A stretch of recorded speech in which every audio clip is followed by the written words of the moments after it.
ఏంటంటే ఆ రోజు ఆర్ఎస్ఎస్ కానీ వీళ్ళందరూ కూడా స్వాతంత్ర ఉద్యమానికి వ్యతిరేకంగా పనిచేసారు, బ్రిటిష్ వాళ్ళకి అనుకూలంగా పనిచేశారు. వాళ్ళు ఎప్పుడు కూడా భారత స్వాతంత్ర ఉద్యమంలో కానీ మరి భారతదేశ నిర్మాణంలో లేరు. 82లో భారతీయ జనతా పార్టీ స్థాపించారు.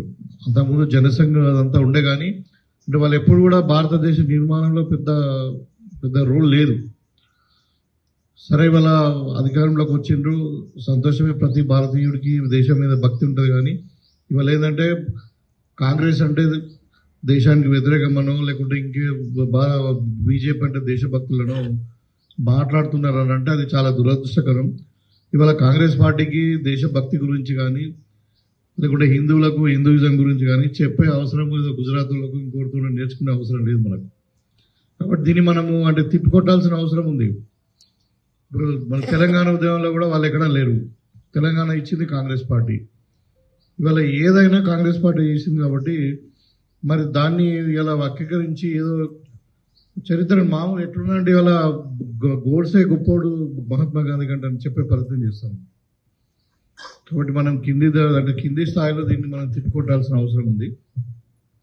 అంటే నరేటివ్ అంటారు దీన్ని. ఏంటంటే ఇప్పుడు ఒక జాతీయవాదం పేరు మీద కాంగ్రెస్ దుష్ప్రచారం చేసి మేమే దేశభక్తులం అనే విధంగా దేవుని పేరు పెట్టుకొని వీళ్ళే హిందువులు అన్నట్టు. హిందువులు అన్నది ఇప్పుడు కాదు, అది ఎన్నో వేల సంవత్సరాలు ఉంది. అది మన కొత్తగా వాళ్ళు ఇలా గుజరాత్ వాళ్ళు మోడీ గారు లేకుంటే అమిత్ షా గారు వచ్చి మనకు నేర్పించే అవసరం లేదు.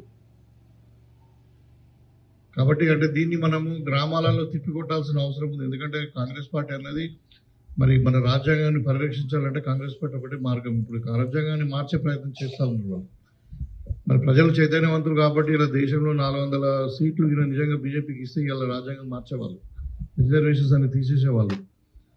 వాళ్ళంతా మొత్తం ఇప్పుడు పార్లమెంటరీ విధానాన్ని మార్చే ప్రయత్నం చేస్తూ ఉన్నారు. కాబట్టి ఇవన్నీ కూడా కుట్రలు ఉన్నాయి.